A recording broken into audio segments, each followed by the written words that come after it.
लोग करने जा रहे थे जमीन के आर पार गड्ढा, लेकिन उनके साथ आखिर क्या हुआ जो वो 12 किलोमीटर के नीचे गड्ढा खोद ही नहीं पाए। आखिर हमारी जमीन ये किस चीज से बनी है, हमारी जमीन ये किस चीज पर खड़ी हुई है, जमीन के नीचे आखिर क्या हो सकता है, जमीन के नीचे जाते जाते हमें क्या कुछ देखने को मिलेगा।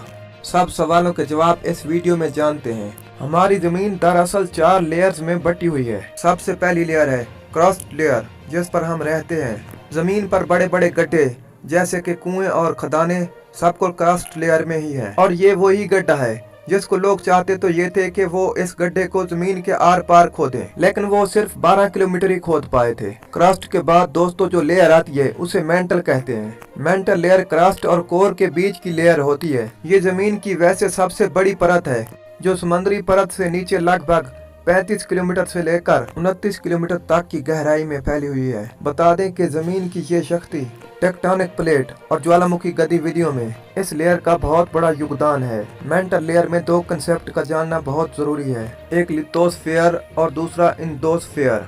सबसे ऊपर मेंटल और क्रस्ट लेयर का एक मजबूत पार्ट होता है। ये उन टेक्टोनिक प्लेटों में टूट गया है और ये नीचे तैरती रहती है, जो पर्वत श्रृंखलाओं का निर्माण करता है। अचानक आने वाले भूकंप का निर्माण भी इस लेयर की वजह से ही होता है। हमारी जमीन की सतह को आकार देने में इसका बहुत बड़ा हाथ है।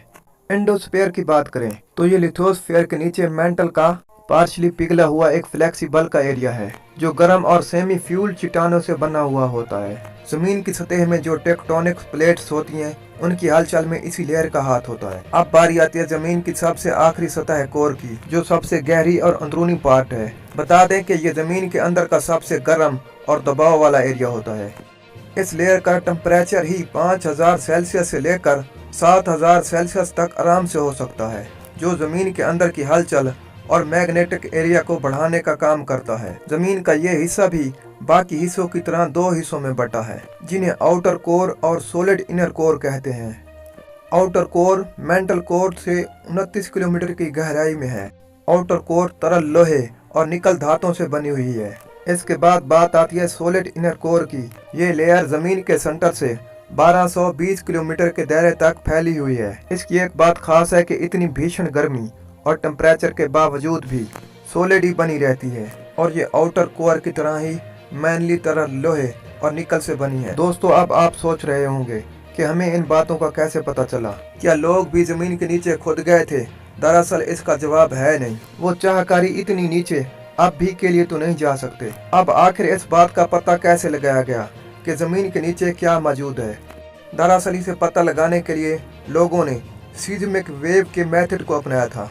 सीज़मिक वेव कुछ इस तरह की वाइब्रेशन होती है जो भूकंप और ज्वालामुखी के विस्फोट और दूसरी जियोलॉजिकल घटनाओं की वजह से जमीन के अंदर आगे बढ़ती है। ये वेव जमीन के अंदर क्या है, इसकी स्टडी में लोगों की मदद करती है। इन्हीं सीज़मिक वेव के बिहेवियर को एनालाइज करके लोगों ने जमीन के अंदर मौजूद अलग अलग स्ट्रक्चर का पता लगाया है।